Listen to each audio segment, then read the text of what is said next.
Answer देखना, census and sampling, census and sampling, the most one of the most important methods of collection of data, one of the most important methods of collection of data. Statistical investigation is done on the basis of data collected from the relevant field of inquiry.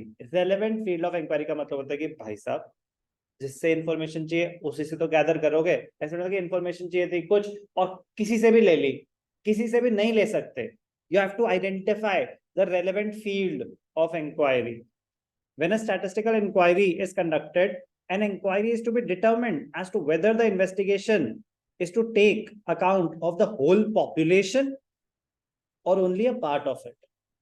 आपको decide करना पड़ेगा statistical inquiry conduct करने से पहले कि आपको पूरी population का चाहिए डेटा या only a part of it.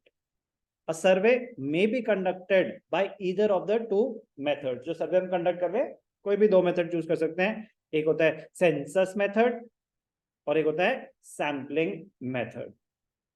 For understanding, for better understanding of census sampling, let us first understand the meaning of population और यूनिवर्स. वो कह रहा है कि आपको पूरी पॉपुलेशन का लेना है या only a part of it, वो पहले से डिसाइड करना पड़ेगा क्योंकि आपके पास दो ऑप्शंस हैं, या तो सेंसस मेथड चूज करो या सैम्पलिंग. पूरी पॉपुलेशन का कंडक्ट करना है तो सेंसस मेथड करो, पार्ट ऑफ द पॉपुलेशन का करना है तो सैम्पलिंग. तो कह रहे हैं पॉपुलेशन का मतलब क्या है, यूनिवर्स का मतलब क्या है, पहले ये तो समझ लें.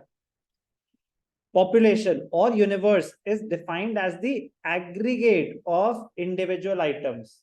पॉपुलेशन का मतलब the population of the country नहीं होता, the number of people which belong to the area under investigation. कि फॉर एग्जाम्पल मुझे चाहिए चामवुड के ना 9, 10, 11, 12 के बच्चों का डेटा और उनका सर्वे कंडक्ट करना है. 9, 10, 11, 12 का सर्वे कंडक्ट करना है. 9, 10, 11, 12.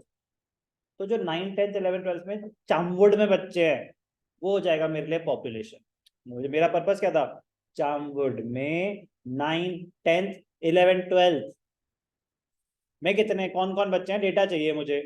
तो चामवुड का 9, 10, 11, 12 का डेटा मेरे लिए हो जाएगा पॉपुलेशन.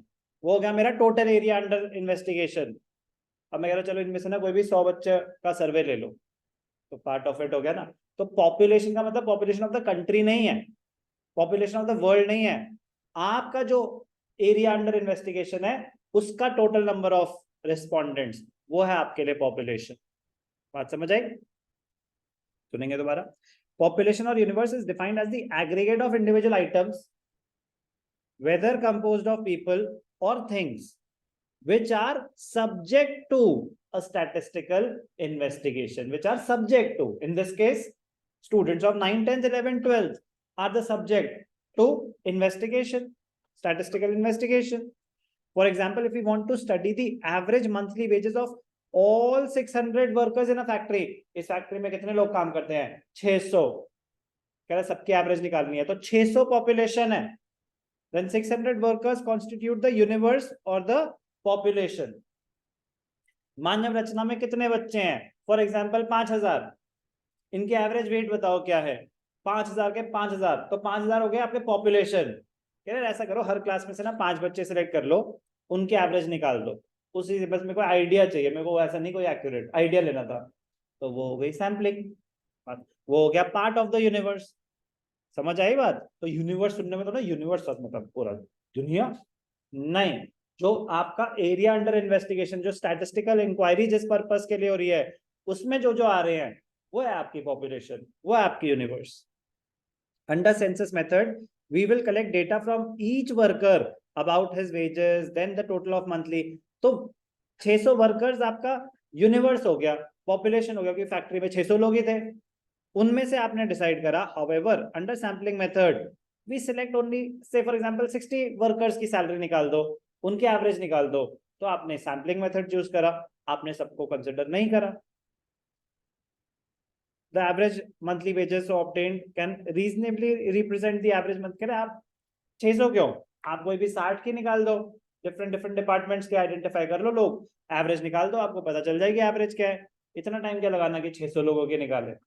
तो अगर पार्ट ऑफ द यूनिवर्स आप ले रहे हैं तो सैम्पलिंग मेथड है, आप each and every item of the universe ले रहे हैं तो सेंसस मेथड है। ओके, समझ आ रहा है क्या बोल रहा हूं? क्लियर बेटा? ये इंपॉर्टेंट है, सेंसस और सैम्पलिंग बहुत ज्यादा इंपॉर्टेंट है। वो जनरल बातें थी, इंपॉर्टेंट वो भी है, बट ये टेक्निकल है थोड़ा सा as compare to the other different methods of collection of primary data. So be careful.